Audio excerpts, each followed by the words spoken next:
What is up, guys? Welcome back to the Shane Vitko Podcast. We were off last week, and we are back this week with my good friend, George Wozniak, who is the now CEO of Ryan Aviation Group. And George and I got sober together in California, and for the past 7.5, almost 8 years, have become BFFs, if you will, best friends forever.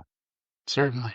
We have it written on our 3-ring binders. So, anyways, dude, I'm really glad you're here. I'm really glad that you wanted to do this. I think you got a really unique story, and I think it's like anything else, offers people hope. So, welcome, my friend.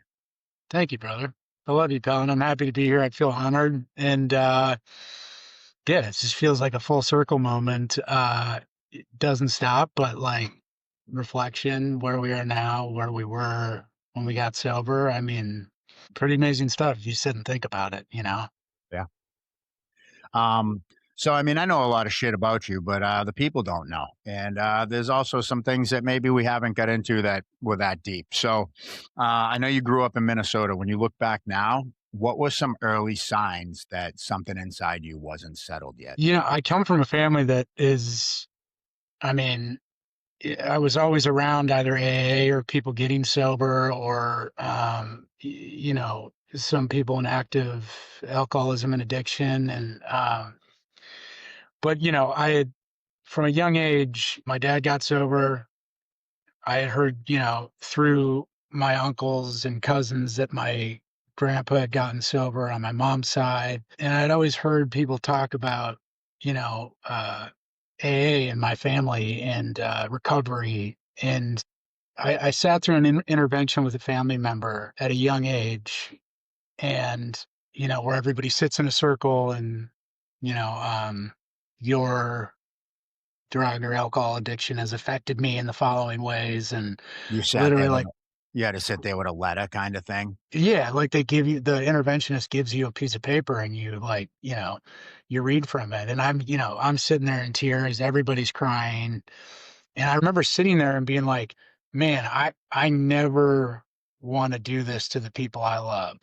Like I don't want to be sitting in that seat for like a number of reasons. Like it looked uncomfortable for him, certainly uncomfortable for me, and just like this heartbreaking situation that I really couldn't even wrap my head around as to what was transpiring. Like I don't even know that I comprehended what alcoholism was. I just saw the pain on everybody's faces and like was like, How, yeah, no, this how old were you? sucks.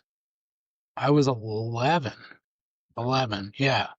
Um, and like so early signs for me were more like, this runs in our family, like, like just I would be cautious as you get older and all those things. And it was like, yeah, no, totally. I don't want to do that. I was into sports, like, I didn't really there was no inkling that was gonna transpire or happen for me. And I think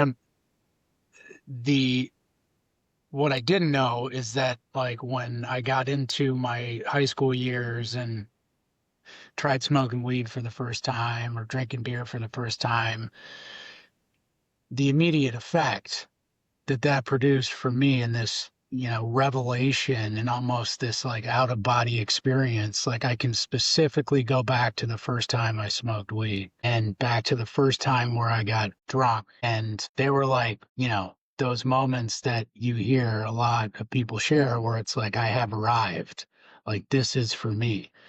And so that feeling and thought of, mentions from my family members about this running in our family and, to be cautious sort of went out the window because I was like, this is the most fun and the greatest experience I've ever had. I love this. But when you were younger, so around this time you're 11 or whatever, do you have this thing of, cool, I have the awareness around this, so I need to be uh aware of my surround, I have this knowledge, it's something, or like, did it put a little bit of fear in you, or did it make you more intrigued of like, what's with this alcoholism thing? Maybe I don't have it. So that first time that you decide to smoke weed or drink, what goes through your head in those moments? I mean, I think it was like wanting to feel a part of, and then, that feeling of like, I'm doing something I probably shouldn't, but everybody's like, what's all the rage about or rave about? Like, why do people like this? Why are people, why do they look goofy? Why are they laughing so much? And wanting to try it. And I remember being in like a house that was being remodeled. It was like a frame of a house, like they were building it and smoking weed out of a, Pepsi can. And, I mean, what followed, going to a party, being out of our house, my friend's house when we weren't supposed to be, going to somebody's house that was throwing a party that wasn't supposed to be. And like, I was like, eating dog food out of the bowl, like just being an absolute idiot. And like, felt like one of the greatest nights of my life up to that point, and like, it became this thing of like, I see it as I look back with how I was in sports and how like I wanted to win. I always wanted more. And I just chased this feeling for so long, and it took periods to get up to the point where you know me best of before I came in and got sober, but like I just chased that feeling of like I feel good right now taking this, but if I just did this drug or if I took more of this I would feel even better. And I could think back to that when I got into alcohol, where it was like never about the drink that I had in my hand currently, it was about the next one after I finished this one, and that sort of anxious feeling of like wanting to get through this one so I can get to the next one, you know? So growing up in your house, so how old are you when your dad gets sober? I was 11, um, and he remained sober for some time. He was running a company as well, owned his own business. And, we had Did you notice a drastic change inside the house? Because I feel like everyone's dad sets the temperature for the house, right? Us now as dads, we set the temperature. So looking back now, did you notice a temperature change in the house from when he was drinking to when he wasn't?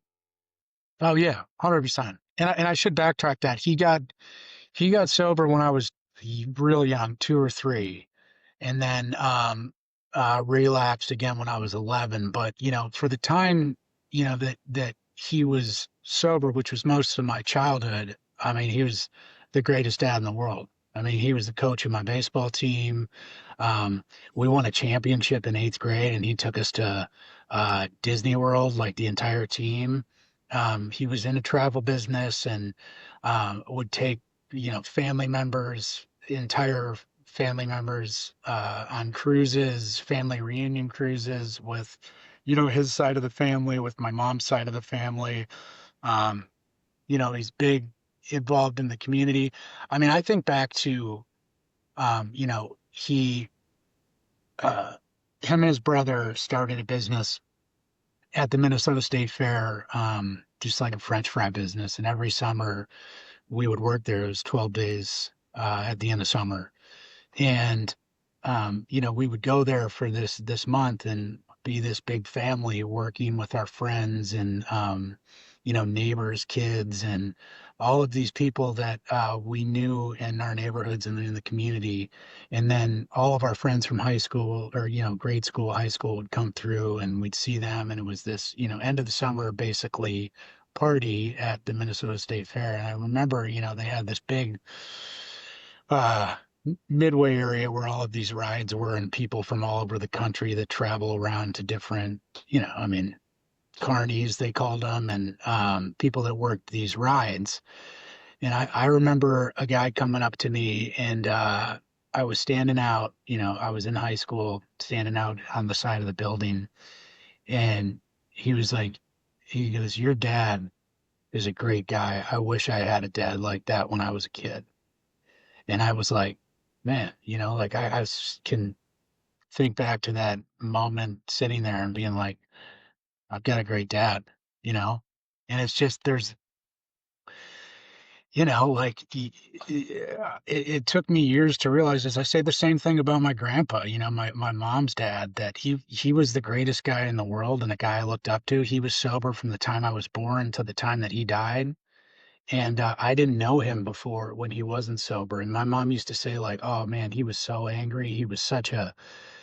Just always angry, agitated, yelling, screaming. And like, I could not connect the dots that was the guy that I knew as my grandpa, my papa.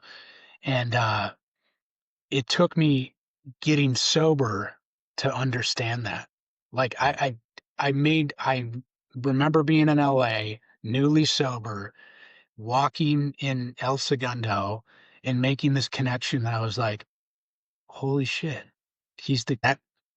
this is why he's one of the greatest guys in the world and why I think that. Like, I'm seeing people around me who are of service, who are, walking, doing the right thing and just being a good, sober member of society, being a decent human being. And It's funny. It's funny you say that, man, because like the anger I had towards my old man and stuff as a kid, and I remember how many people used to be like, "Oh, Joe Vick, oh, what a great guy! Oh, your dad's such a great guy, such a great guy," and I was just so angry and so kind of out of it. And like you, it took me getting sober and kind of us repairing our relationship later on in life to be like, man, there was a lot that I missed. There was a lot that I didn't take at face value, I guess. And and it's unfortunate and it's not, right? Because it ultimately ends up shaping us who we are and who we become and all those, as the more I go on in life as a dad and as a husband and stuff, I get to see these things that are like, this is where I picked this up was from my dad teaching me how to do these things over the years, even as much as I didn't want to learn them or was angry at him for other reasons or whatever it was. Once I got out of my own way, I started to look at things a little bit differently.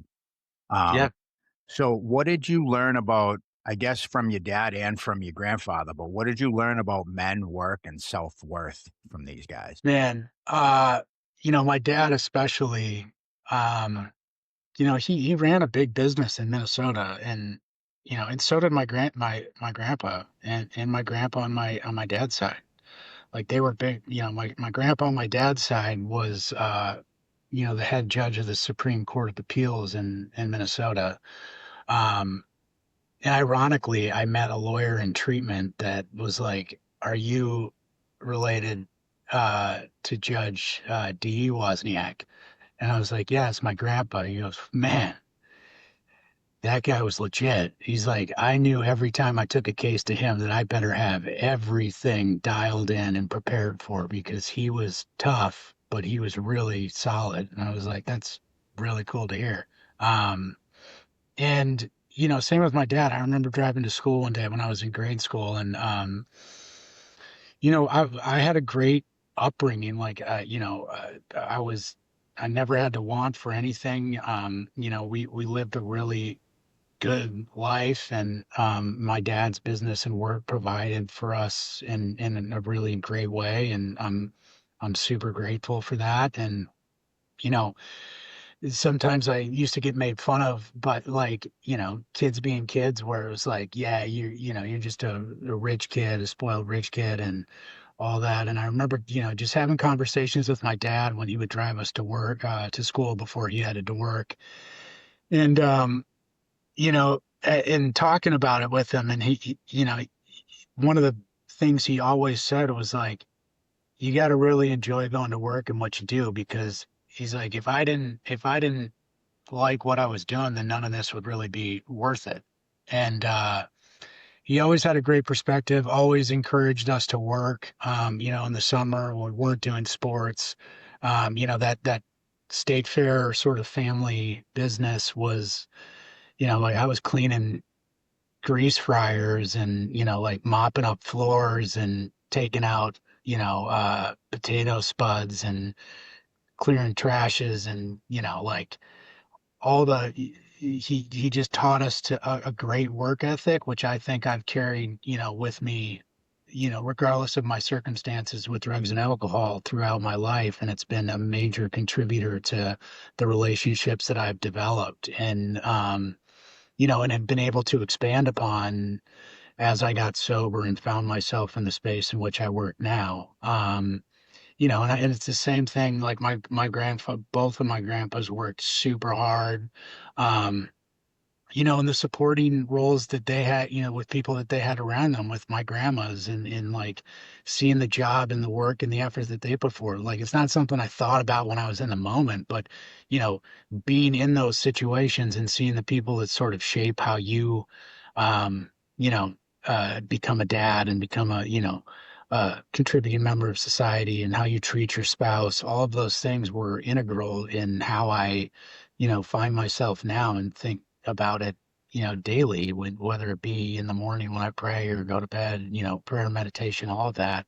Um, you get to kind of hang on to those things. And like when those people leave, it's like you feel this sort of this void. And I know like we've talked about this with your dad and like and your mom but like, the memories, the hard part about it in time and in the work that you do can give way to these like beautiful moments that you get to carry with you and that you get to give to your kids. And it's all in thanks and gratitude to those people that sort of shaped you at a young age. Yeah. So I know you went from Minnesota, you lived in Los Angeles, that's where we met. Now you reside in Tennessee. But so tell me a little bit about like when does the destruction happen in Minnesota and then you get sober and move to LA, or do you leave Minnesota, get sober in LA? What ultimately what drove you to go, I gotta get some help? Did they do an intervention on you as well? Take me through kind of that process to take me through the process of what gets you to LA.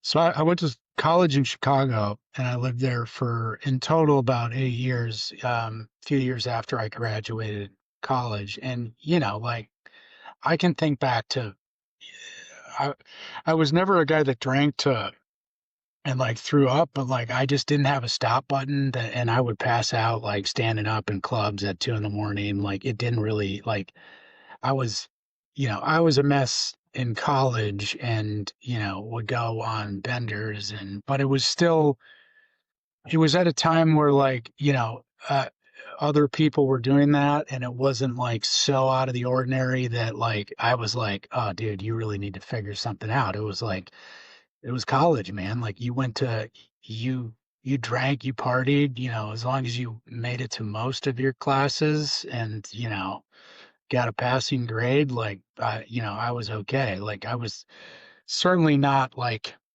an overachiever in college by any means. And but I had taken a lot of acting classes, both throughout college and then outside of in Chicago. And I I went to I was in Miami with my family. We had gone on this like 3-day inaugural cruise, part of my dad's work. And my brother Timmy had won a bunch of money on in the casino, and he thought it'd be a sweet idea to get courtside seats at the Miami Heat game. And and not only were we not fit to sit through a basketball game, but like we were also sitting next to Gabrielle Union and Jerry Bruckheimer. And I think Gabrielle Union was married to or dating Dwayne Wade at that point. And anyways, she started talking to us and was like, what do you do? And I was like, oh, I'm an actor in Chicago. And she's like, oh my gosh. She's like, do you know who that is? And she's like, it's Jerry Bruckheimer. And I was like, oh, she's like, you got to talk to him, ask him for advice. And I was like, no. I was like, no, don't do that. And she just hits him on the arm and goes, Jerry, he's an actor. He lives in Chicago. Do you have any advice for him? And he just looked at me and he goes, move to LA. And literally that next month, I was planning to move to LA and took a pit stop in Minnesota. My grandpa had passed away. And so spent a month there. And then after Thanksgiving, of that year, I moved out with my brother to LA. I sold my car to have money to get an apartment, and my brother had this like Cadillac DeVille, and we threw it on a trailer and took a diesel U-Haul. I mean, had I known what the gas cost was going to be to make it from Minnesota to LA on that truck, I probably would have made different arrangements, but we made it. We blew a couple tires on the way, fixed it. I mean, we got out there. It was an ordeal, but um, So the typical story, just up and leave where you're from and going to LA to make it big. Okay. going to LA and make it big. And my uh, at one point in the first apartment that we had gotten, my two brothers and I were living together, and it was this nice like penthouse apartment well outside of the means in which we should have been spending, and had like a homeowners association. And one of the first weekends we were there was when football, it was like the football had started, and the games were 2 hours earlier than what we were, in Central Time. They were at like 10 a.m. And we went out to these bars at 9, started drinking and wound up getting, after like the second round of games, kicked out of uh, the bar we were in. My two younger brothers had gotten in a fight. Um, one of them peed on another in the bathroom on their flip flops in the stalls. The 2-year-old just went over because he saw his foot under the divider, and came back out, and um, Timmy tackled Nick into our table where a bunch of food had just came, and everything fell over. And anyways, it was time for us to go. And we wound up back at our apartment, and my brother opened up a fire extinguisher in the elevator, and just this plume of like white, powder or whatever it is in there. And the and my brother just went in his room and passed out, and my other brother Nick thought it'd be a good idea to take that fire extinguisher that Timmy had opened up in the elevator and bring it into our apartment and light him up in the room. And so he just filled his room with this fire retardant chalk all over him. He gets up, and it was like there's this cutout of where he was laying in the bed of just none of it. It looked like one of those stencils back in the day. Uh, but that was, I think, like so many scenarios of that, the three of us living together. Both of my brothers are now sober as well. And, just sort of that, like what we had touched on earlier about it being a family disease, like it certainly was alive and present in my family. And when we got together, sort of just hit all new kinds of levels of, how far can we take it? Right. But I mean, and for the most part, because that's how I lived for the longest time. It was like, how much chaos and shit can we get into? Can we cause? It was never to just, hey, let's go out and have a good time, go drink, come home and go to bed. It was like, how many different things can we do just close to not getting arrested and not dying? Yeah. You know? Yeah. But at what point does that start going, shit? Now it's getting a little bit out of hand. Yeah. I mean, I think it was, after my brothers had sort of moved away,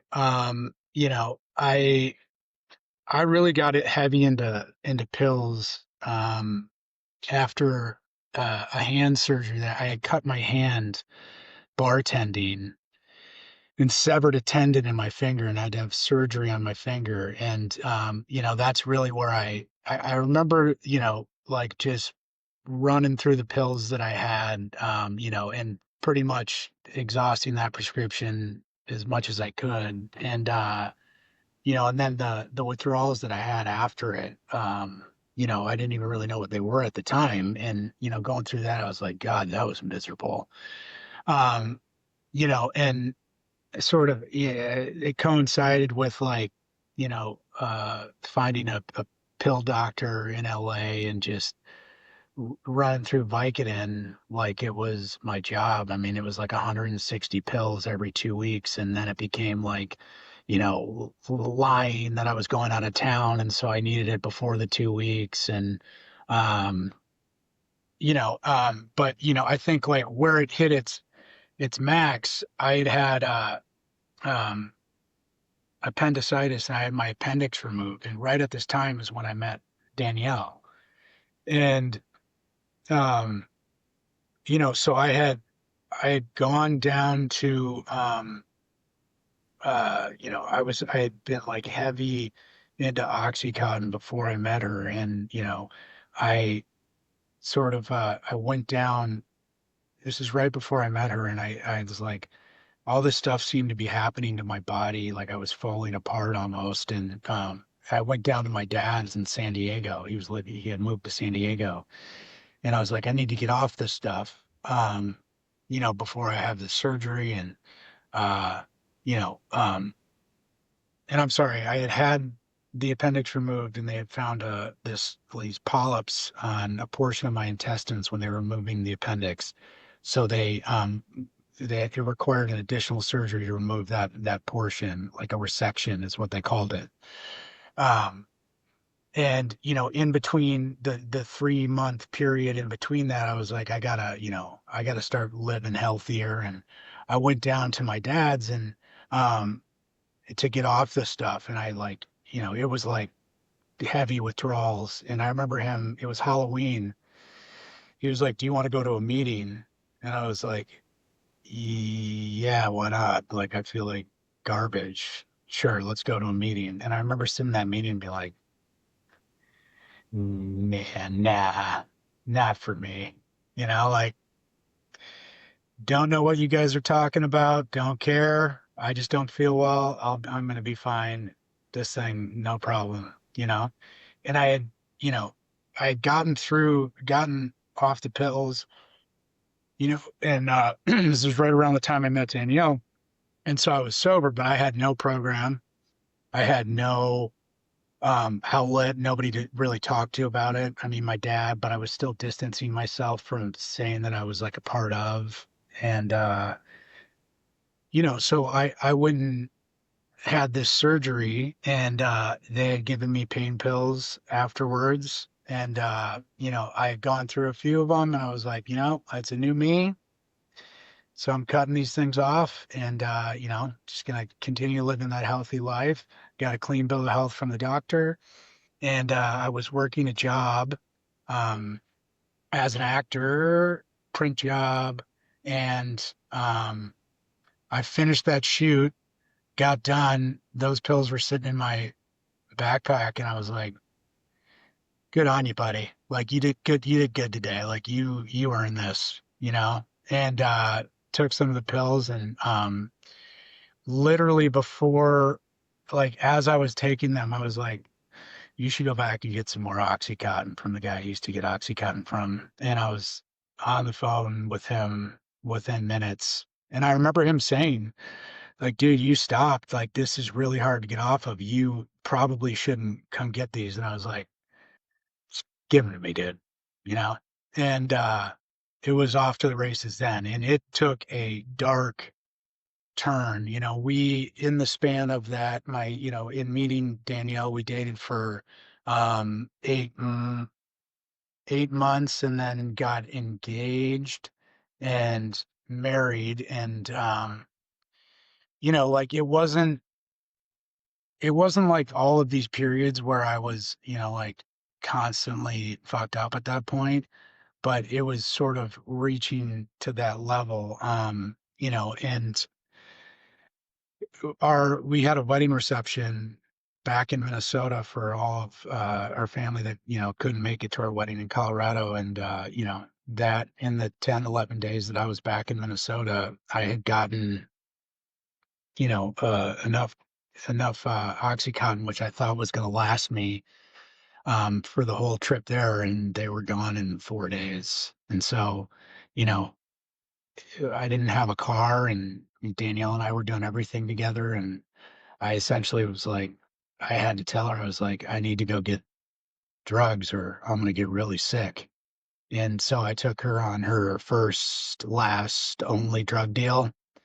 And man, I mean, talk about, Yeah, no uh, shame and guilt there at all. no, I mean, and what a way to kick off your marriage, like, I mean, the whole honeymoon phase was, like, essentially out the window, and, but I lied and said that it was, they weren't all for me, and, it's just I'm just kinda sick, I need this, and like, I think that we talked about this a lot when I first got sober and really kind of came clean and everything when she visited me, thank God, at the family program. And it was like my first time I was able to get honest about everything with her. And like, she felt a lot of guilt and shame and like why this was happening. And was it because of her and all those things. And, Did she ever hit like you did she ever hit you with, "Why didn't you think you could come talk to me about this?"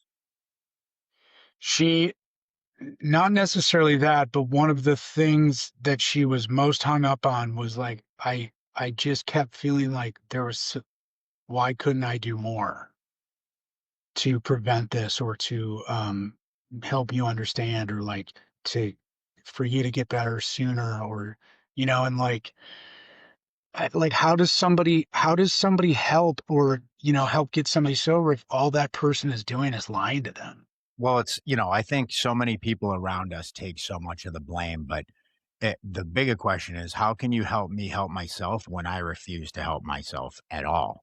You know what I Yeah, mean? yeah, Same thing with love, same thing with forgiveness. We've talked about that a few times on here. And I think it's really tough for them to sit there and watch and not understand, and then that sends them into that place of thinking, man, did I do enough? Should I have done more? And it's like, obviously, you guys are at a place now where she sees this was an internal job that only you could take care of. yeah. And I mean, and I think that, and the story that sort of and Let's hear it. I share about it, and has become sort of this like pivotal moment in my recovery and how I relate to newcomers and how it the insanity of it all is like I had I had been looking for a way out, like I had felt like I was trapped and I was going to be stuck in this life of like constantly beg, borrow, steal, that I was gonna die doing this, and like finding money, finding ways to get drugs, like, and this night, you know, um, Danielle had like seen stuff all over the apartment, like paraphernalia, powder, and she, unbeknownst to me, came home with a drug test from CVS and like, or Rite Aid, I guess, and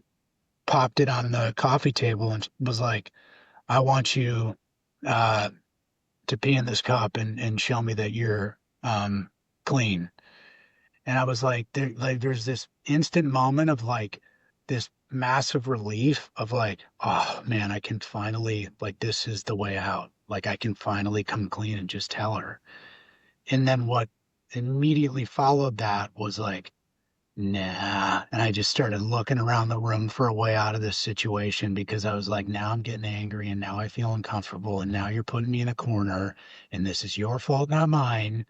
And I look over, pan the room, and I see Rudy, our black lab, and like my road dog from when I was single. And I was like, yeah, I don't have to pee right now, but I'm going to take Rudy for a walk. And I walked into the kitchen and I grabbed a Ziploc bag and I put Rudy's leash on him and I walked him down the stairs, out the gate, and onto Main Street on El Segundo Boulevard. Had a story in my mind if any of my neighbors saw me. He's sick. Don't worry about it. We're just checking him out.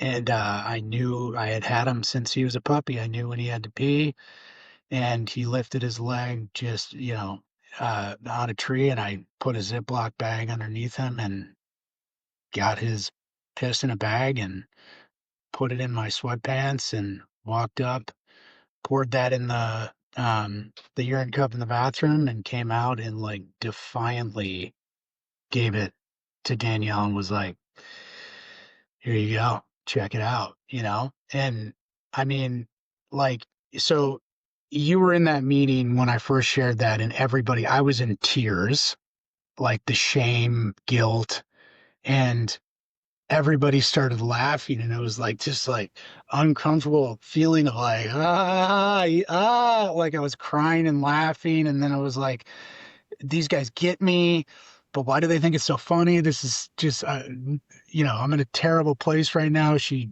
doesn't trust me, wants nothing to do with me, and it has come to this thing now where we do laugh about it, which is a place I never thought we would be. But I always say this because I think it's the most important part. One is the funny part where like there's two things I will never forget about that is the look on my dog's face when I had that Ziploc bag underneath him, like looking at me back like this, like, what are you doing, dude? And then the look on Danielle's face of just like complete despair and like having like I don't even like she even says she's like I didn't even really believe you like but like I couldn't my mind couldn't connect with the fact that you would go and take Rudy out and you know and like my mind can't really connect with that now either, like it's insanity. Right. I mean, that's manipulation 101, right? It's like you do something like that and the person's left there dumbfounded. And let me just say this too, that, I think why these stories become funny or why that's funny to me is not even the act of that, not even me thinking about, did you get dog piss on your hands? Where'd you wipe that? Did you just go eat a sandwich after? Not that, but it's funny because you're you're me, man. It helps me know that I'm not the only one that was doing crazy shit. And let me explain this to you. If you are collecting dog piss to pass a urine, if you are having someone, I was in sober living and would have guys piss in a bottle, or guys would come ask me, hey, can you piss in this bottle?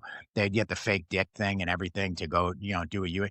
If you're doing things like that, there's a good chance that drugs and alcohol may be an issue in your life, 100%, 100%. you know?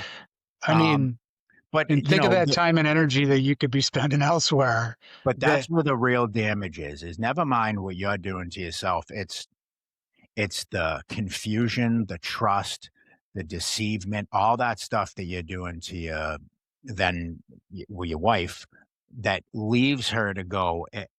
When we're actively making people feel crazy so that we can continue to live insanely, that's where the damage really starts to happen with the people that love us, you know? oh, absolutely. And I mean, and Um, I don't know what it was that, whether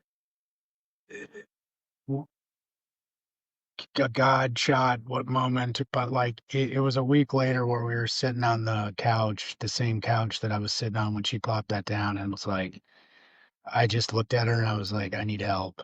Like I need help, and I can't figure out how to make this stop. And, she was like, call your dad. And, the first call I made was to my dad, and I told him the same thing. I was like, Dad, I need help.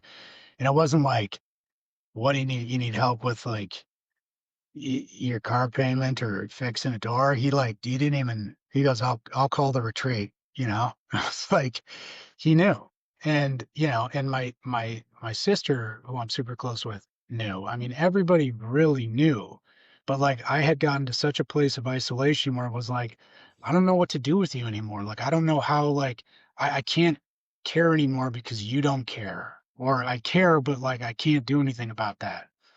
And I thought that like when I went to treatment that like I remember landing off the plane before it had this, they didn't have Wi-Fi in every plane, and my all these messages coming in through from Danielle thinking that like she was checking on me, making sure I was okay. And it was just like all of these messages of like, dude, I had no idea like the depths that you have gone to. Like I can't do this, I can't be a part of this, like what is wrong with you, like and like having to convince her to that family program at the retreat, and her finally getting honest with her, and then like coming back after 30 days, and like so like I people were leaving treatment and they were like, man, I got this, dude, I'm ready, like this is like, oh, I can't wait to get out of here. I was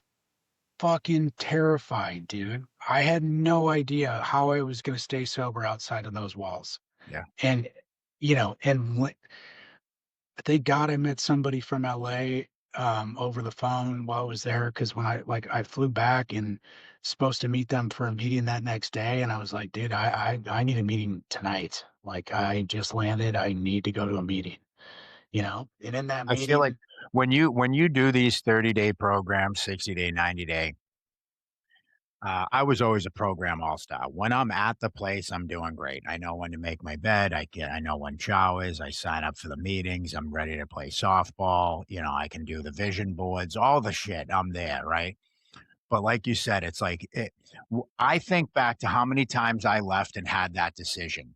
I have a guy that I can call and I can go to a meeting and get plugged in, or I can go home, take a few days, you know, smoke a cigarette, hang out for a little bit, just kind of like get my bearing back. And then I'm going to dive right back into this. Nope, never did I dive right back into it. I went, ah, I'll just do this. I'll just shoot coke because that's not heroin. I'll just like my mind started going to all these places. And I think what you just said there is one of the most vital things. I don't care if it's a meeting. I don't care what it is. But if you don't get plugged in with people that are thinking and doing things a lot differently than what you're used to, good luck. and just people that don't put up with the bullshit or the lies, Mhm. I remember walking into that first meeting, that next day at the West Side Pavilion, and, you know, walking in and thinking that everybody's gonna be like, "Yeah, good on you, So proud buddy. of you. Oh, I'm so proud of you."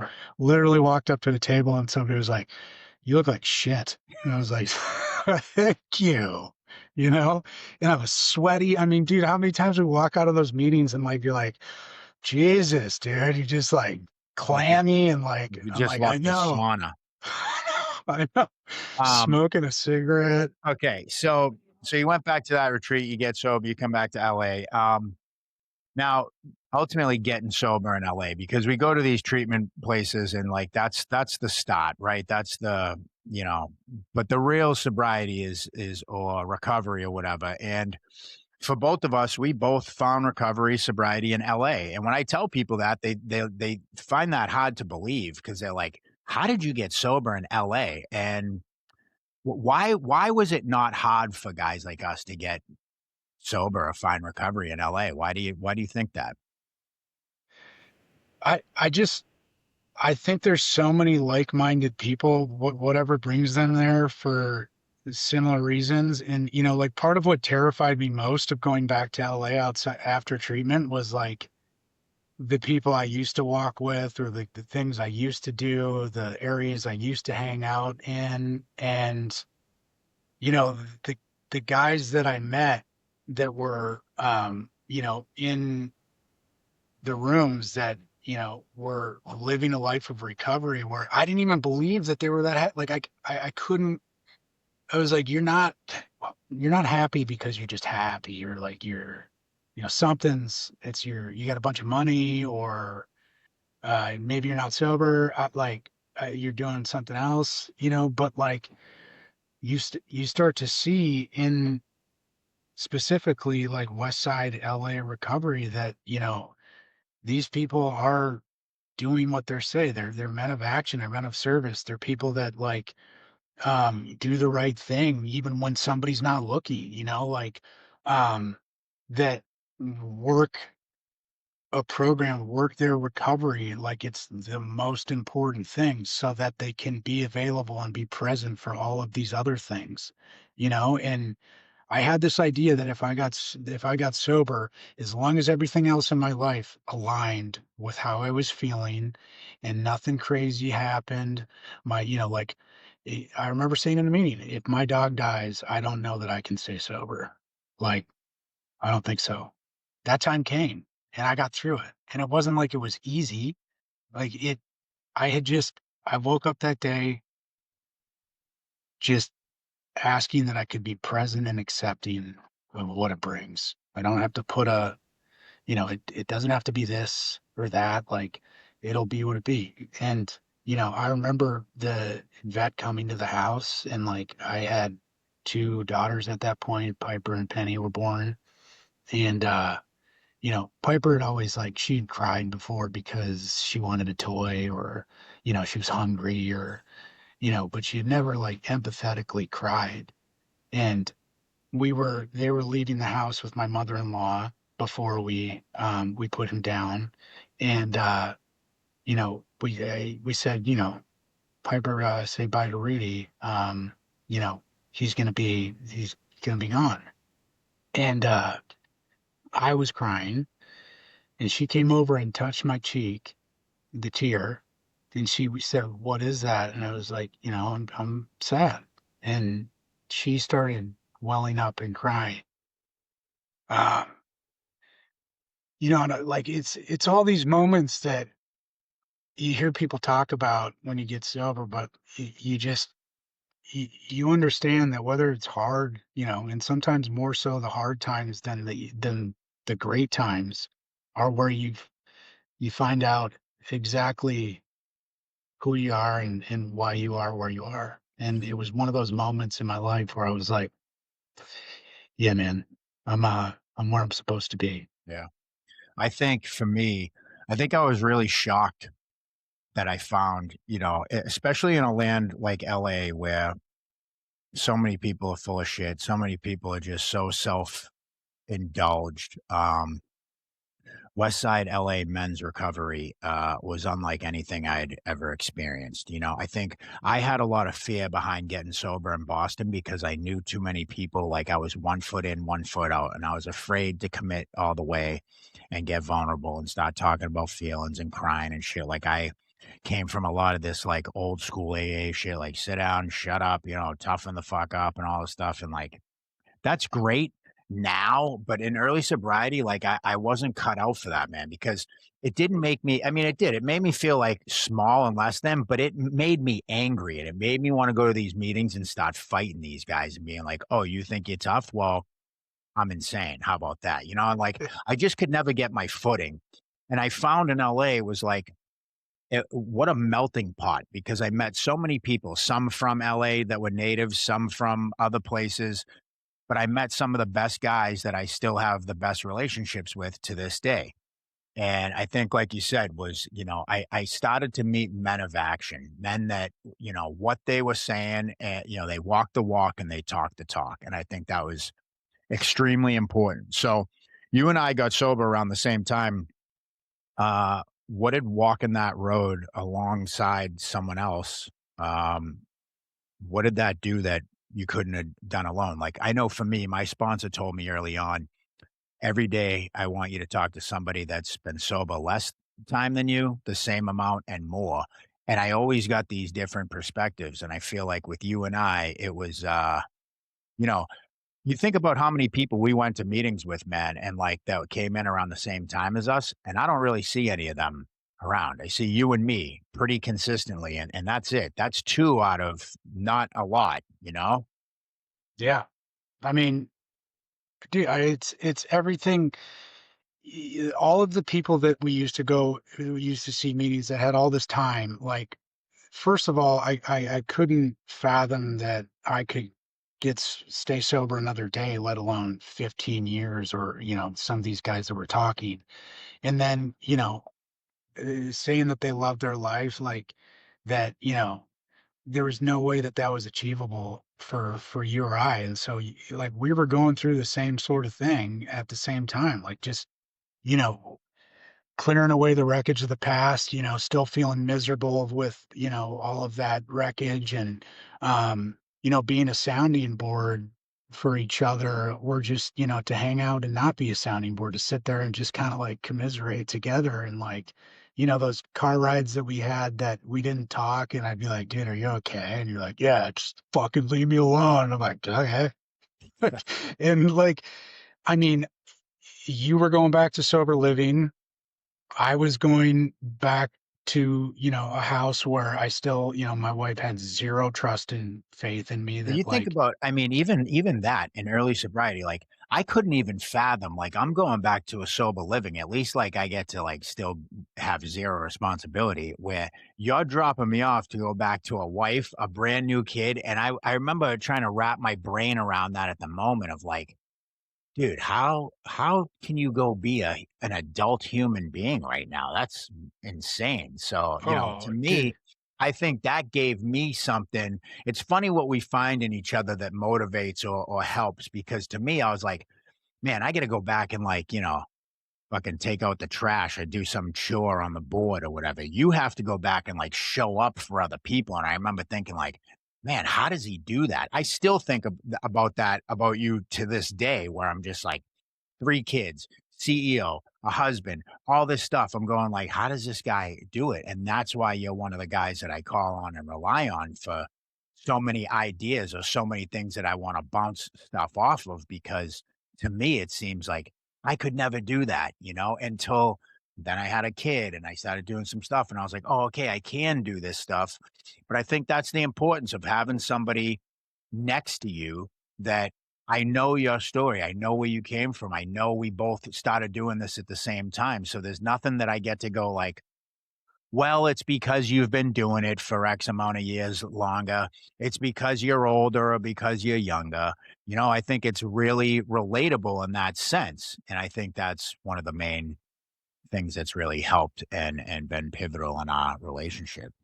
And I think, I mean, that's it though, like the supporting people that you have around you. And it's not necessarily linear from like a timeline sense. Like, I mean, think back to even before we had Piper, like I mean, dude, the Thanksgiving that we spent together with my family, like we could barely get through a Thanksgiving meal. Like I was a mess. I was like just agitated. Like I think we were 3 months sober, and just like there was nothing to be agitated about. It was like just a nice normal Thanksgiving dinner, but like the social situations, like I just like I was just so uncomfortable, and to have you there sort of going through it at the same time, like it was such a relief to me. And and then yeah, like when I was terrified when we found out we were pregnant with, Danielle was pregnant with Piper. Like it went from elation to sheer panic. I'm like, I can't even take care of myself. How am I going to take care of a baby? And, and I talked to guys that had got walked through that in sobriety and recovery. And, you know, you sort of like find yourself doing all this talking. Maybe it starts from a place of being, in fear or uncertainty that you're able to do it. But all of those conversations and being open and having a dialogue, whether it between you and I or somebody else in the program, you find yourself in the delivery room, and that baby comes out and you're like, holy shit, like I'm doing it.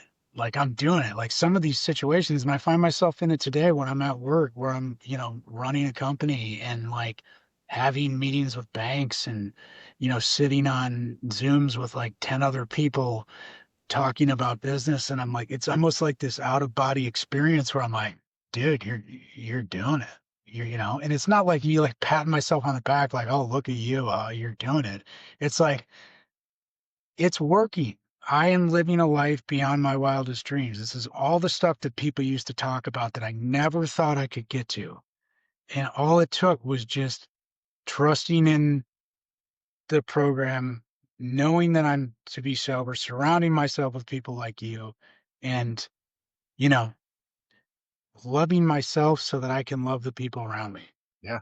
I think it's shock and awe mixed with confidence to know that you belong where you are, right? Because it's like that shock and awe of like, how am I in a conversation with people of this caliber, like when I was nobody? But then you Yeah. remind yourself, dude, I'm so far removed from that life. I am somebody and I do belong in this conversation. And I have the confidence and the knowledge to know that I'm where I'm supposed to be, and I belong on this Zoom call. So it's like, it's the nostalgia. Like Dude, yesterday I pulled up to the hockey arena and I was just sitting in the parking lot, and I had just had so many memories. I mean, so much of my life was spent in those parking lots, and it made me think about pulling in with my dad early mornings, late nights, and then thinking about like, man, I get to do this. I get to come show up. I get to go skate. My body's still healthy enough that I do this, and I get to go out there for an hour and do something that I loved my entire life and shut everything else off, you know? And it's again, there's a part of me that goes like, man, I came by myself. I wish I had a friend that could walk in with me, right? And like, should I just go home? This is stupid. I'm old. Some kids are going to come out here from high school and tune me up. And ultimately, it's like, knock off the shit. You're where you're supposed to be. You belong here. Grab your bag, get your ass inside, and go put your equipment on and get on the ice, you know? Yeah. So you're the CEO for Ryan Aviation Group. How do you get this? How does this opportunity come into your life? And ultimately, how do you gain the trust to become such a high level member in this company? Uh, well, I think overall it's, what recovery kind of teaches you is to be open to opportunities, be open to suggestion, just to be open. And, I have, through all the acting I did in LA, when we had Piper, when I'd gotten sober, and then we found out we were having Piper, and then COVID, all of those things sort of like culminated. And I also met my sponsor, um, Dan, who was running this company, Ryan Aviation Group. And we, he had asked me, he's like, you should come work for me. He's like, you'd have to find a new sponsor, but I think you'd be really good at this. And I was like, nah, man, I'm an actor, and like just, I'd love don't, to, but I have a bunch of yeah, Marriott commercials lined yeah, up. yeah, yeah. No, no, no. I just got back from Sedona, Arizona, where I was filming a commercial that never aired. Yeah. And I, I, I needed some extra cash, so I started seeing off his clients at the airport, just making sure everything was dialed in for the trip, and catering on board the aircraft. And I, you know, I was really good at it. Like I was figuring things out before he would ask the question, and then, you know, uh, taking care, remembering pilots' names, and like. And so the third time he asked me, and he told me, "I'm not going to ask you again. This is the last time I swallow my pride. Please come work for me full time." I was like, Danielle was at a place where she was like, "I love that you're sober, honey, but we're just not making any money." And, it was like, we had gone on a trip and we had saved up for like a year to go on this trip. And I was like, I saw Piper have so much fun. My wife had so much fun. And I was like, I want to provide more of this. And so I was like, let's do it.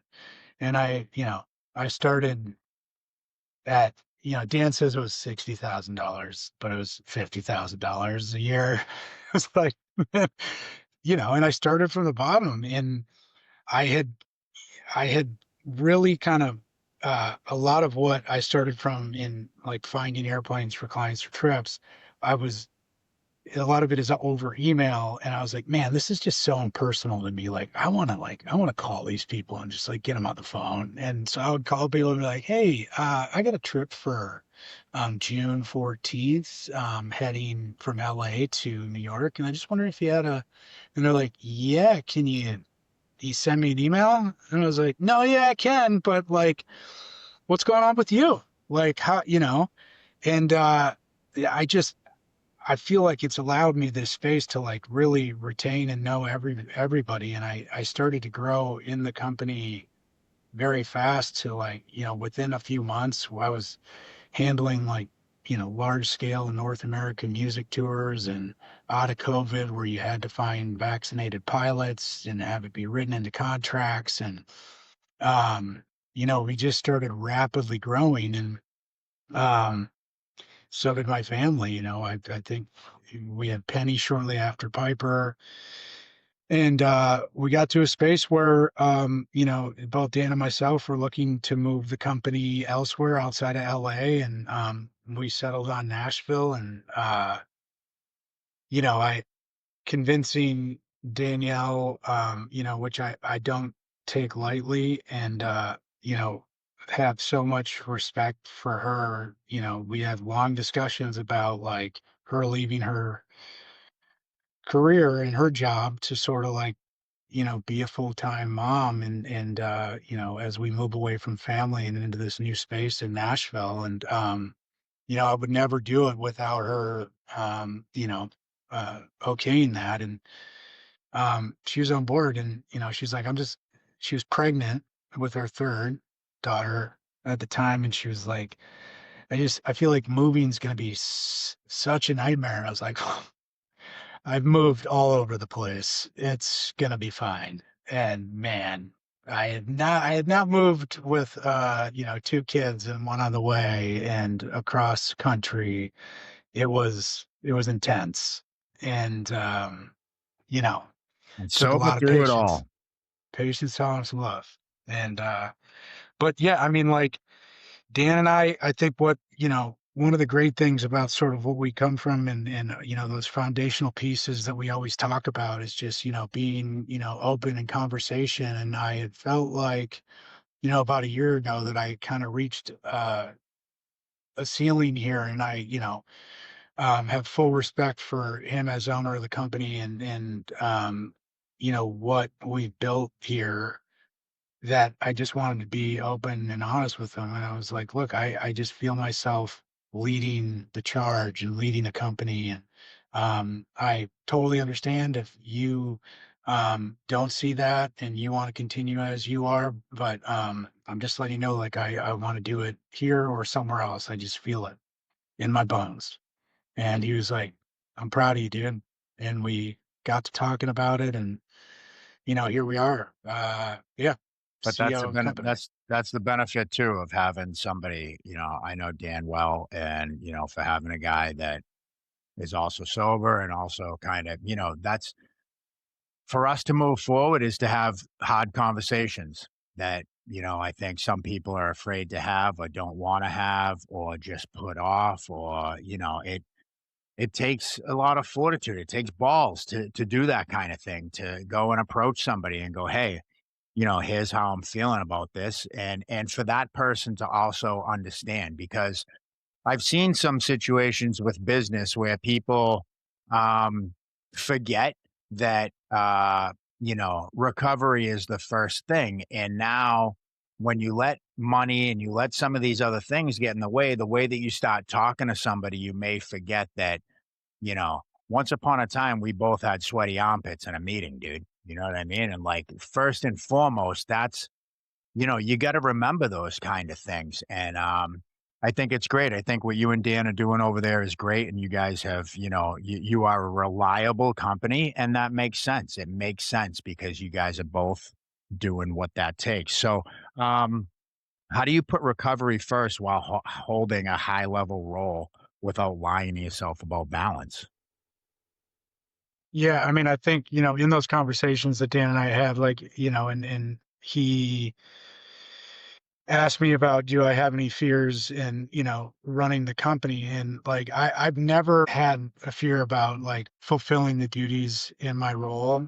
My fear was always like, am I going to be able to find balance? Am I going to still be able to be a present, dad, uh, good standing member in recovery, a good husband.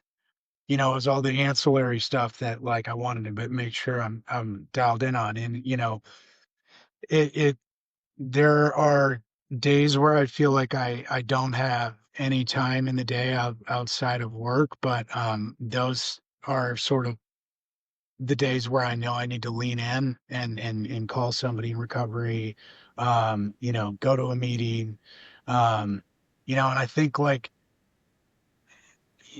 in early sobriety, like there's all these suggestions about reading the book, working the steps, going to meetings, sometimes two meetings a day, 90 and 90, all of these things that you're like, what, like, do I really need to do that much? Or like, what? am I doing this for? Like, like I can this, no, just go to the meeting. And all of that stuff starts to pay off to where these like foundational pieces of like hitting my knees in the morning, praying, meditating, setting my day up so that I can, be my best at work. And, and some days I'm not my best. And so how do I handle not being at my best? How do I handle things not going my way? Like, I mean, the more I lean in, the more I put the focus of my sobriety and my recovery first, the better everything else is, and like, no matter how big my job is, no matter how, um, you know, great I think I'm doing in my role or at my job, pales into in comparison of, how am I as a sober man? How am I as a dad? How am I as a husband?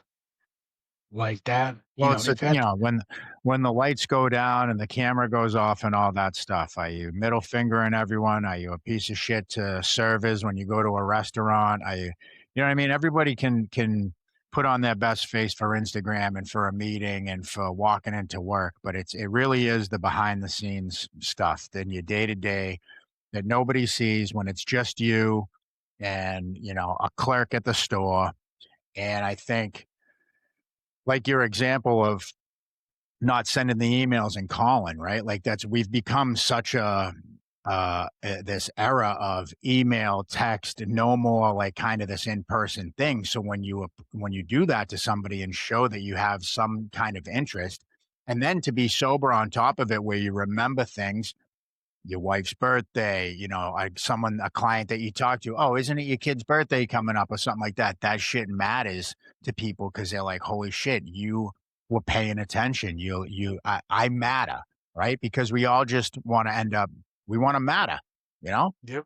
Um, so what parts of your past, even though that you wouldn't wish that path on people, what parts of your path make you a better leader today? I think, it's humbling, right? Like it's to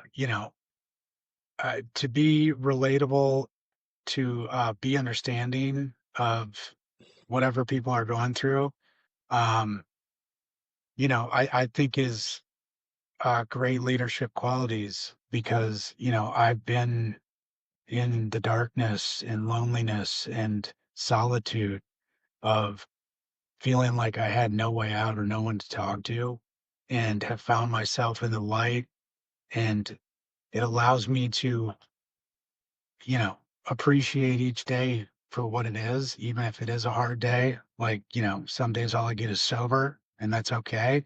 I'm showing up, and I know that there's a lot of things that I used to do, whether it be people pleasing or telling people what they want to hear because that's what I thought they would like, and then not following that up with the actionable items it takes to, uh, you know, come to a solution or meet that meeting or be at a shift on time.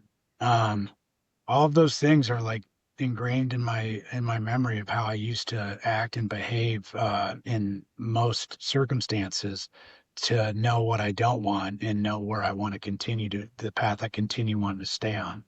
And I think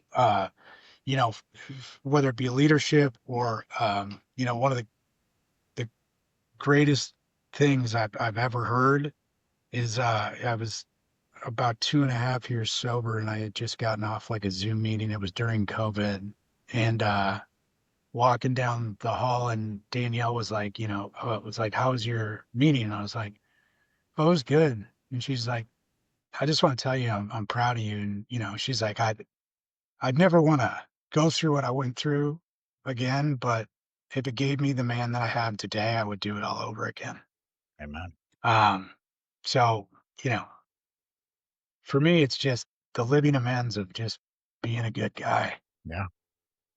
All right, two more for you, and then we'll get you on out of here so you can, I don't know, go fly some paper planes or something. Uh, if if one of your daughters ever came to you struggling the way you once did, what would you want? What would you want her to hear from you? Uh,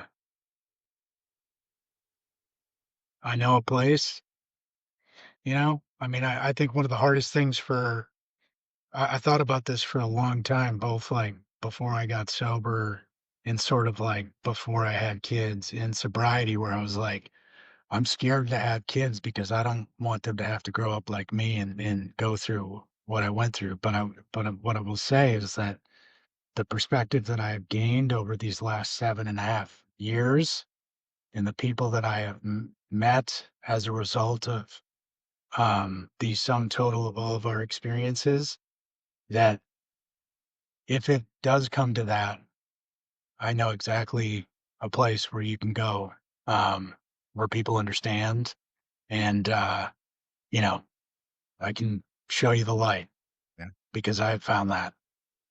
Amen. All right. For the guy listening who feels too far gone, what do you want him to understand about time, trust, and redemption? Just that there is a solution for everyone, and you know, I'll never be the guy to tell somebody that these things happen overnight. Like you hear the slogans, time takes time or patience. Um, but whoever is struggling, like there's somebody out there that can love you until you love yourself. Yeah. And you never have to feel like you're alone in it because I can guarantee you, whatever you're going through, somebody has gone through as well. And there's a way out. I think one of the toughest things for that is time, right? Because you're at 20 days, 30 days, at 5 days, whatever. It's like, can I just fast forward? Our friend Sheldon says this all the time. Like, I just wanted to be 5 years sober today. I just wanted the guy with 20 years. I want that today. And it's like, unfortunately, there's no easy road here. There's no, you can't take a time machine and move ahead. And some of those moments, man, it's really tough. And it's like, man, I'm never gonna get this. I'm never gonna get that. And like, when I was sitting in sober living, I remember thinking, how am I gonna get a car, dude? And then how do I ever get an apartment I'm a felon, I got a pit bull. And you know what? After a little bit of time, I got a car and then I got an apartment. And I remember feeling so much gratitude because they came when they were supposed to come. You know what I mean? I got that stuff when I was supposed to get it. And the gratitude I had and the thankfulness that I had of like towards myself and the situation of like, it started to show me like, man, this stuff's paying off. Like I'm not doing this for nothing, you know? And and then just more and more things start to show up when they need to. And then the sky's the limit, right? And then it's like, what do I want to do? What do I want to do? Am I content? Like, there's nothing wrong with if you just want to work at McDonald's for the rest of your life. But that's not where I put my cap at. I wasn't like, yeah, you know what? I can be a day laborer somewhere. No, I definitely could. But is that the best I got? I don't think so. Because for me, I want to now be the foreman. And then from the foreman, I want to know, do I buy the trucks? Because how do I start my own company? Like my thinking always went in that sense. But I think what happens, and I've had this happen with a few sponsees, is the gratitude for getting a job in the mailroom comes. And then a week later, it's how come I'm not the CEO? I know just as much as you.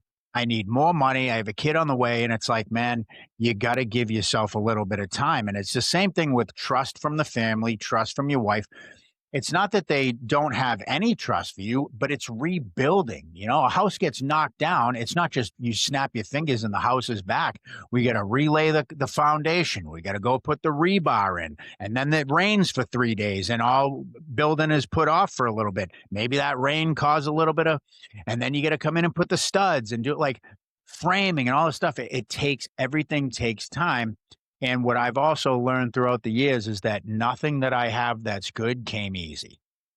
Everything that I worked hard for is that much better in my life. Think back to all those days that, I mean, I would be sitting at like 36, 46 days sober. Some of those days felt the longest days of my life. And like, I was like, oh gosh, like this feels like an eternity, And I remember somebody when I got 90 days, they were like, man, longest 90 days in history. And I was like, you're telling me, dude. And then I hit a year and that same person was like, fastest year in history. And I was like, and Yeah. I tell you what, like I miss some of the days of just being able to go to meetings and just focus on my sobriety. And if I could tell somebody that's in early sobriety and it feels like every day is such a crawl and you're never going to get out of that just constant cycle of like thinking about the wreckage and the pain you caused and like that it is going to be your greatest asset as you move forward and you understand patience and you become tolerant because you'll find yourself as your life just starts to speed up immensely, but your mind is able to slow down. Yeah. Yeah. You do the work and your life gets big quick, man. You know what I mean? And it does make you go like, man, I wish I could just, look on Goat and look at sneakers all day long, go to 2 meetings and go do my chore at the sober Go living. to a movie in the middle of the day, Yeah. Yeah, exactly. All right. That's all I got for you for today. Ladies and gentlemen, my dear friend George Wozniak with Ryan Aviation Group. I'll tag Ryan Aviation Group. I'll tag George's social media in the thing. I love you, dude. Really appreciate you coming on. Please remember to like, subscribe, comment, make fun of George, whatever you'd like to do. We'll see you guys next please. week. Thanks for tuning in.